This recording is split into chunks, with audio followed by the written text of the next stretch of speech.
شروع اللہ کے نام سے جو بڑا مہربان نہایت رحم والا ہے۔ بسم اللہ الرحمن الرحیم۔ اللہ فرماتا ہے چلتے پھرتے یہ چھوٹی سی سورت دل میں پڑھا کرو، اللہ بہت خوش ہوگا، نصیب میں دولت ہی دولت لکھ دے گا۔ محترم ناظرین، اپنے رب کا نام صبح و شام یاد کرو، رات کو بھی اس کے حضور سجدہ ریز ہو اور رات کے طویل اوقات میں اس کی تسبیح کرتے رہو۔ یہ ہے زاد راہ، صبح و شام اللہ کا نام لینا اور طویل راتوں میں اللہ کی پاکی بیان کرنا، اس سرچشمے سے رابطہ بحال رکھنا جہاں سے قرآن کریم کا نزول ہو رہا ہے، جہاں سے دعوت اسلامی اور تحریک اسلامی برپا کرنے کا حکم صادر ہوا ہے۔ یہی سرچشمہ قوت کا بھی سرچشمہ ہے، یہی اسراء کے ساز و سامان کا بھی ماخذ ہے، اور اس کے ساتھ رابطے کا طریقہ ذکر و فکر، تسبیح و تحلیل اور دعا و عبادت ہے، خصوصاً طویل راتوں کے اوقات میں، اس لیے کہ یہ راہ طویل ہے اور یہ بوجھ بھاری ہے، لہٰذا اس راہ کے لیے بہت ہی بڑی مقدار میں زاد راہ کی ضرورت ہے، اور طویل راتوں کی تنہائیوں میں صرف بندے اور رب کی ملاقات تنہائی میں رہتی ہے۔ نہایت پر امیدی اور محبت کی فضا میں اس ملاقات سے تمام تھکاوٹیں اور تمام الجھنیں حل ہو جاتی ہیں، اور ضعیفی اور قلت وسائل کی کمی دور ہو جاتی ہے، اور تمام تھکاوٹیں ختم ہو جاتی ہیں، اور انسان دیکھ لیتا ہے کہ جس مقصد کے لیے وہ کام کر رہا ہے وہ ایک عظیم مقصد ہے، اور پھر اس کے مقابلے میں جدوجہد اور قربانیاں اور راہ کی مشکلات اور قربانیاں بہت کم نظر آتی ہیں۔ اللہ رحیم و کریم ہے، اس نے اپنے بندوں کو دعوت کا ذمہ دار بنایا، اس پر قرآن نازل فرمایا، انہیں بتایا گیا کہ ان کی ذمہ داریوں کا بوجھ کیا ہے اور راہ کی مشکلات کیا ہیں، لہٰذا اللہ نے اپنے نبی صلی اللہ علیہ وآلہ وسلم کو بے سہارا نہیں چھوڑا، اس کی نصرت فرمائی، اور یہ طبیعت اور راہ کی ان مشکلات کے مقابلے کے لیے تیاری کروانا بھی دراصل اللہ کی مدد اور نصرت ہے۔ اصحاب دعوت اور احیاء اسلام کے لیے کام کرنے والوں کا یہی زاد راہ ہے، ہر دور میں اور ہر جگہ یہ دعوت ایک ہے، اس کا طریقہ کار بھی ایک ہے، اور حالات اور واقعات بھی ایک ہیں۔ اہل باطل نہ ہمیشہ اس کے خلاف ایک ہی راستہ اختیار کیا ہے، جو وسائل نبی صلی اللہ علیہ وآلہ وسلم کے برخلاف باطل نے اختیار کیے، وہی ہر باطل ہر حق کے خلاف استعمال کرتا ہے۔ ہمیشہ باطل ایک ہی قسم کے اسباب و وسائل لے کر حق کے مقابلے میں آتا ہے، لہٰذا حق کے اسباب اور وسائل بھی وہی ہونے چاہیے جو اللہ نے اختیار کیے ہیں۔ اللہ تبارک و تعالیٰ نے انسان کو بے شمار نعمتوں سے نوازا ہے، اور اگر وہ ان نعمتوں کا شمار کرنا چاہیں تو شمار بھی نہیں کر سکتا۔ اللہ تبارک و تعالیٰ سورہ ابراہیم کی آیت نمبر 34 میں ارشاد فرماتے ہیں، اور اس نے دی تمہیں ہر چیز جو تم نے مانگی اس سے، اور اگر تم شمار کرو اللہ کی نعمت کو تو نہیں شمار کر سکو گے اسے، بے شک انسان یقیناً بڑا ظالم بہت ناشکرا ہے۔ ان آیات مبارکہ سے یہ بات معلوم ہوتی ہے کہ جب انسان اللہ تبارک و تعالیٰ سے کوئی چیز طلب کرتا ہے تو اس کو اللہ تبارک و تعالیٰ جہاں وہ چیز عطا فرما دیتے ہیں، وہیں پر انسان کو بغیر مانگے بھی اللہ تبارک و تعالیٰ نے بے شمار نعمتیں عطا فرمائی ہیں، لیکن ان نعمتوں کے حصول کے باوجود انسانوں کی بڑی تعداد ظلم اور ناشکری کے راستے پر ہی چلتی رہتی ہے۔ اسی طرح اللہ تبارک و تعالیٰ نے سورہ رحمان میں انسانوں اور جنات کو تکرار کے ساتھ مخاطب ہو کر ارشاد فرمایا، تو اپنے رب کی کون کون سی نعمتوں کو جھٹلاؤ گے؟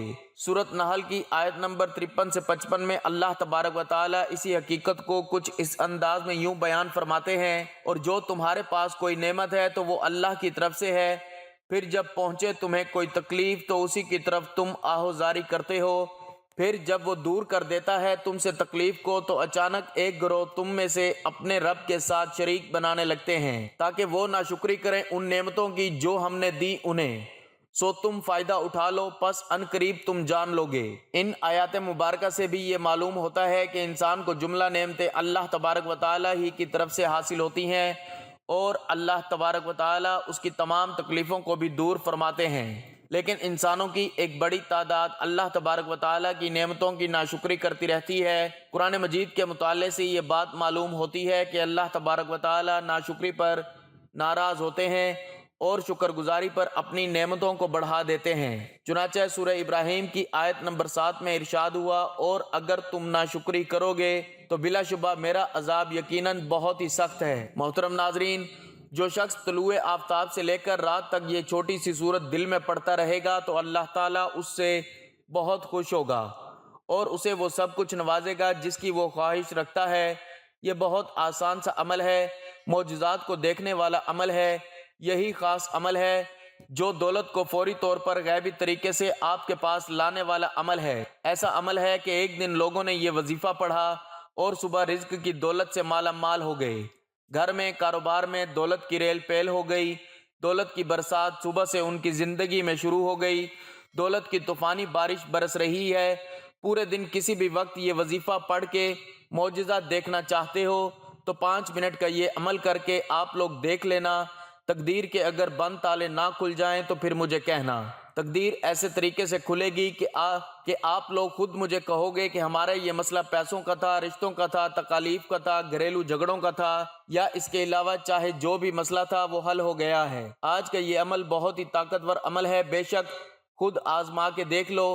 آپ خود یہ عمل ایک مرتبہ کر کے دیکھ لو، اپنی آنکھوں سے دیکھنا معجزات کو ہوتے ہوئے، اپنی آنکھوں سے دیکھنا ڈھیروں رزق دولت کو آتے ہوئے۔ جس کسی بہن بھائی کو یہ وظیفہ بتایا اس کی زندگی میں پیسے تو بے حساب آئے، لیکن پھر اس پیسوں میں اتنی خیر و برکت اور وسعت پیدا ہوئی کہ وہ پیسہ واپس گیا ہی نہیں۔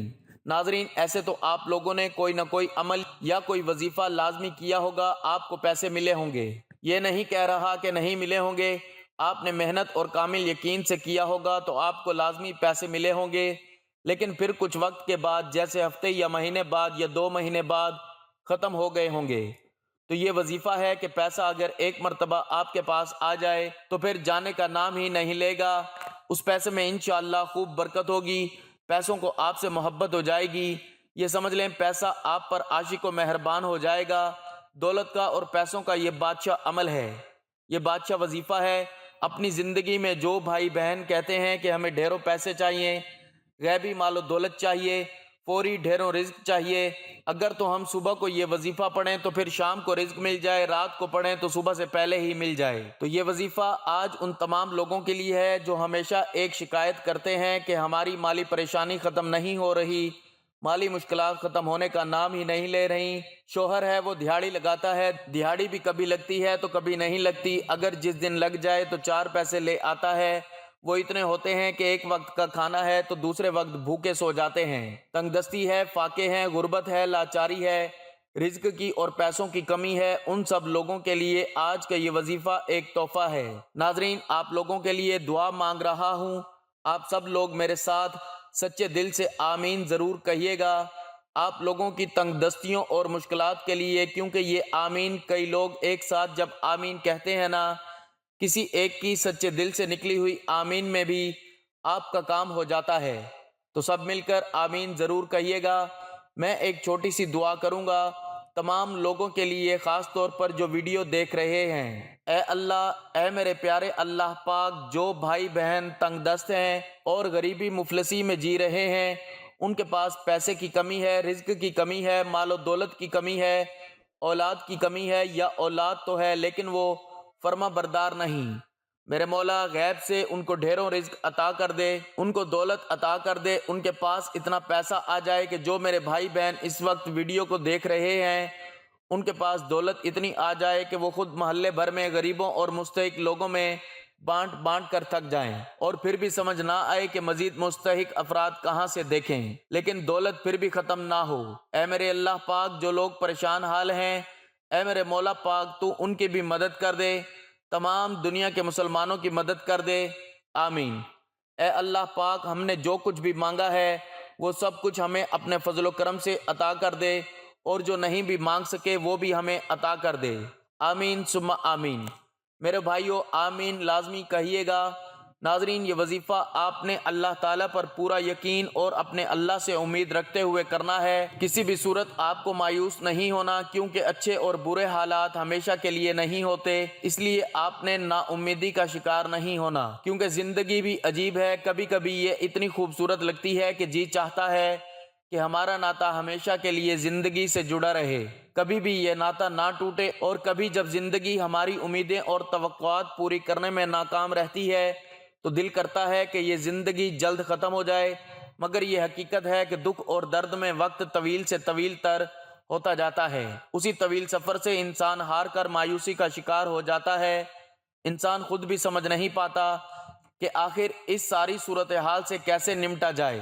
انسان کی فطرت ایسی ہے کہ اسے زندگی میں سب کچھ اپنے مطابق چاہیے، سب اس کی مرضی اور منشا کے مطابق نہیں ہوتا تو وہ نا امید اور مایوس ہو جاتا ہے، ساتھ ہی اسے احساس ستاتا ہے کہ اب اسے مزید نہیں جینا۔ انسان بنیادی طور پر جلد باز واقع ہوا ہے، اسے اگر کچھ حاصل کرنا ہو تو وہ اس کے لیے تگ و دو کرتا ہے، دعائیں مانگتا ہے، محنت کرتا ہے، مگر جب اس کی منشا کے مطابق اس کو پھل نہیں ملتا تو وہ تھک جاتا ہے، اور اسی تھکن میں وہ مایوسی کے اندھیرے میں اپنا وجود، اپنی امید اور اپنا یقین کھو بیٹھتا ہے۔ اسے زندگی بے رنگ لگنا شروع ہو جاتی ہے، دوسرے الفاظ میں اس کی زندگی میں دلچسپی ختم ہو جاتی ہے۔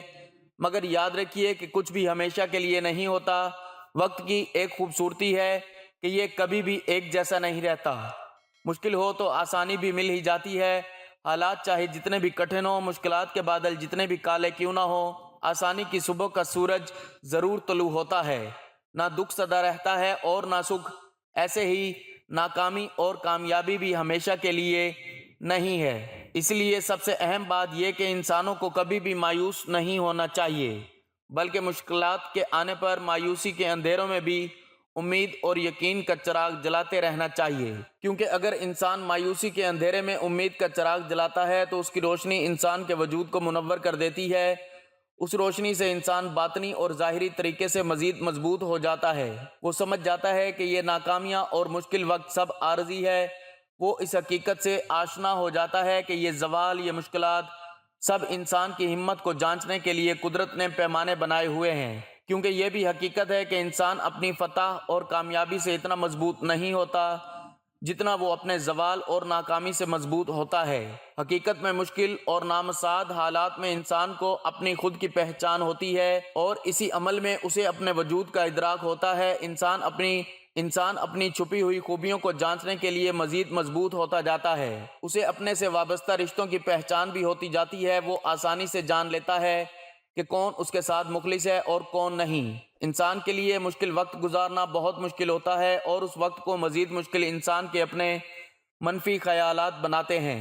انسان حقیقت میں اپنے خیالات کے ذریعے ہی یرغمال بن جاتا ہے، اور وہ سمجھتا ہے کہ وہ زندگی کی دوڑ سے باہر ہو گیا ہے، اس کے دیگر ساتھی بہت آگے نکل چکے ہیں اور وہ سب سے پیچھے اور سب کچھ ہار گیا ہے۔ منفی خیالات صورتحال کو مزید پیچیدہ کر دیتے ہیں اور انسان کی سوچ کو مزید الجھا دیتے ہیں۔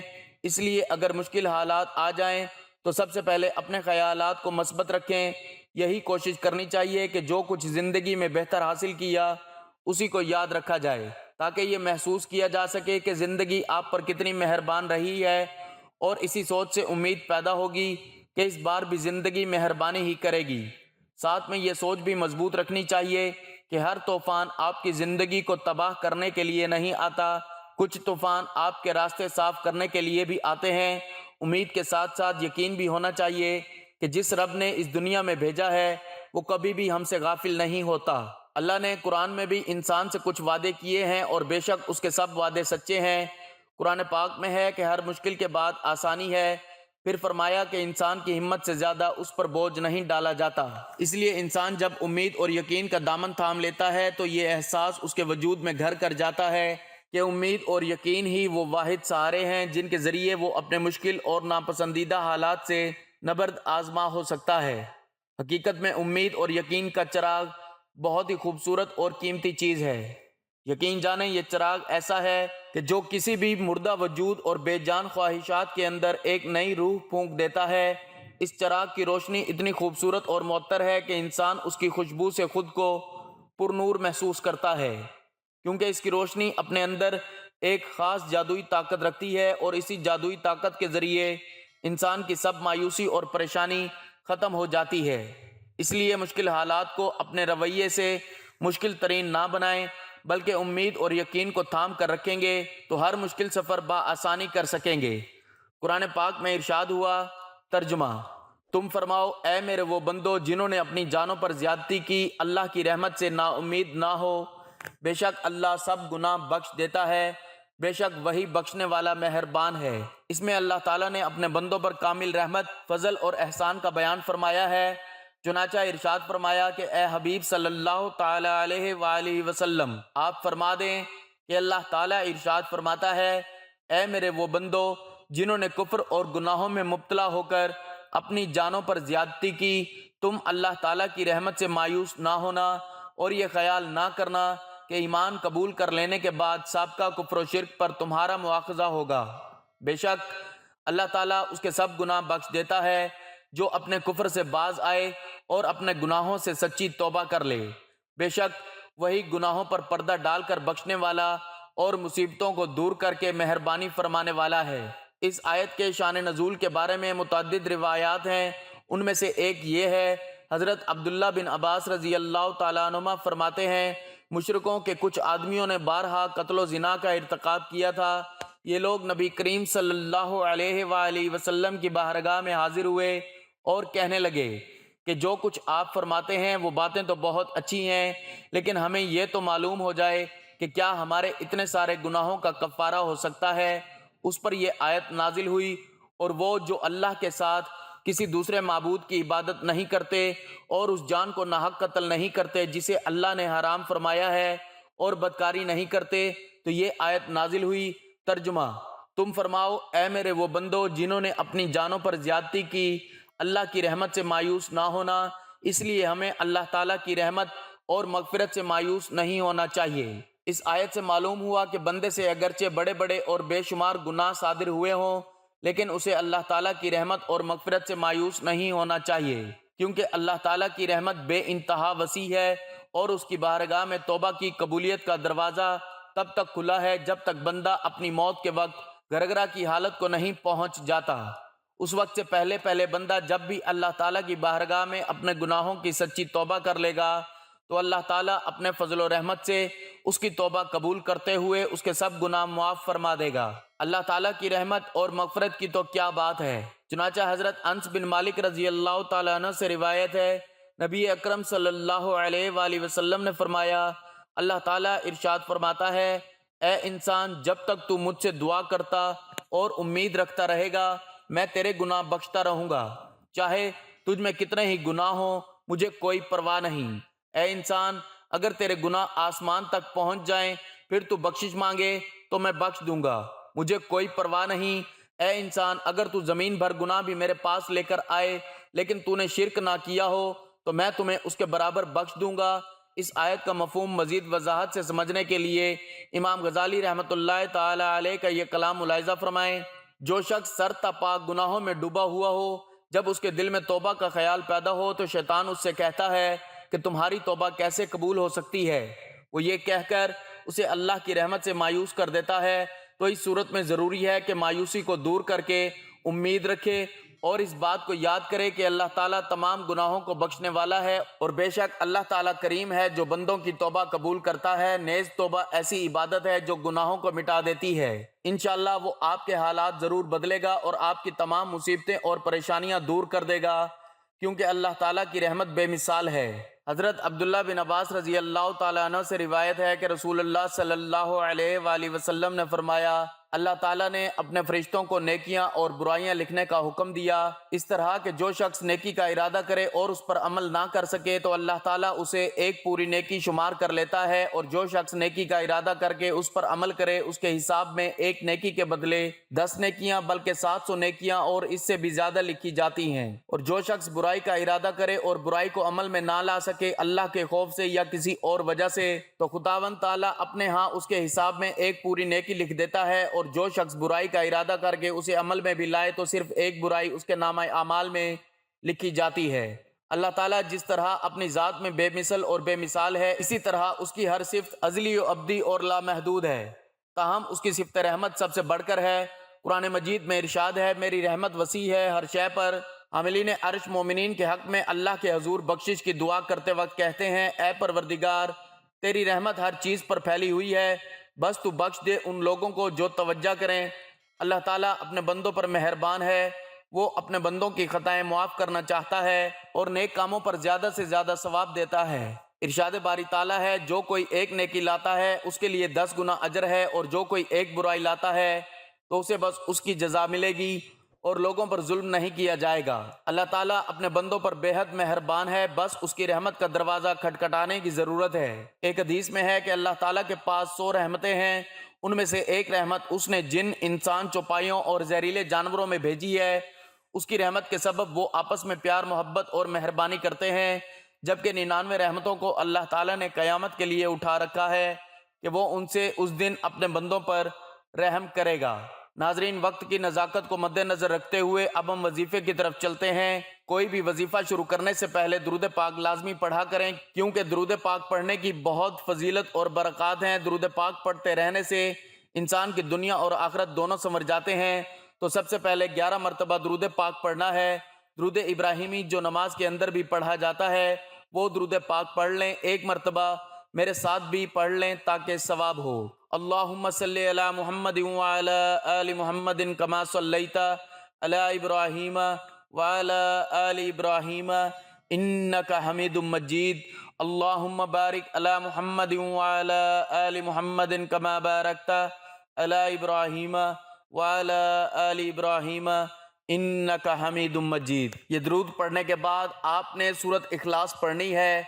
قل هو اللہ احد اللہ الصمد لم یلد ولم یولد ولم یکن لہ کفوا احد۔ اس کو آپ نے 33 مرتبہ پڑھنا ہے۔ سورۃ اخلاص پڑھنے کے بعد اللہ کے 2 نام یا رزاق یا باسط، اس کی ایک تسبیح آپ نے پڑھنی ہے 100 دانوں والی، اور دونوں ناموں کو ملا کر پڑھنا ہے۔ اس کے بعد 7 مرتبہ سورۃ کوثر پڑھنی ہے۔ انا اعطیناک الکوثر فصل لربک وانحر ان شأنک ھو الابتر۔ اور آخر میں پھر 11 مرتبہ درود پاک پڑھ کر دعا مانگ لینی ہے، اور کوشش کریں کہ چلتے پھرتے جب بھی آپ کو وقت ملے سورۃ کوثر کا ورد کرتے رہا کریں۔ یہ عمل آپ نے کرنا ہے، دیکھنا کیسے اللہ تعالیٰ آپ کے نصیب کو کھول دے گا، آپ کے رزق کے بند دروازوں کو کھول دے گا۔ آپ کو اللہ پاک وہاں سے رزق عطا کرے گا جہاں سے آپ تصور بھی نہیں کر سکتے۔ قرآن کا فیصلہ ہے، اللہ پاک پھر جب رزق دینے پر آتا ہے نا تو وہاں سے رزق ملتا ہے جہاں سے آپ گمان بھی نہیں کر سکتے، یہ قرآن کہتا ہے۔ تو اس لیے اللہ ایک طاقت کا نام ہے، پوری کائنات کا خالق، مالک اور رازق ہے۔ اللہ وہ ہے جس نے ہم سب کو بنایا۔ یہ طاقت ہے میرے اللہ کی کہ آدم علیہ السلام سے لے کر کتنی کائنات کو بنایا۔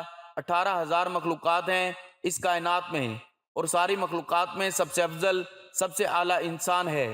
شان رتبے کے لحاظ سے، عزت کے لحاظ سے اس کی قدر و قیمت ہے، اور اللہ کو سب سے زیادہ پیار اپنے ان بندوں سے ہے۔ تو آپ کو بھی پیار ہونا چاہیے، آپ کو بھی محبت ہونی چاہیے، آپ کو بھی اپنے اللہ سے عشق ہونا چاہیے۔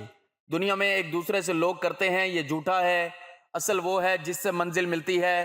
اللہ رب العزت ہم سب کو عمل کی توفیق عطا فرمائے، آمین۔ ناظرین، گزارش ہے کہ اللہ تعالیٰ کے 99 ناموں میں سے کوئی ایک نام کمنٹ میں لکھ کر ضرور شیئر کریں۔ اللہ ہم سب کا حامی و ناصر ہو، آمین۔ جزاک اللہ۔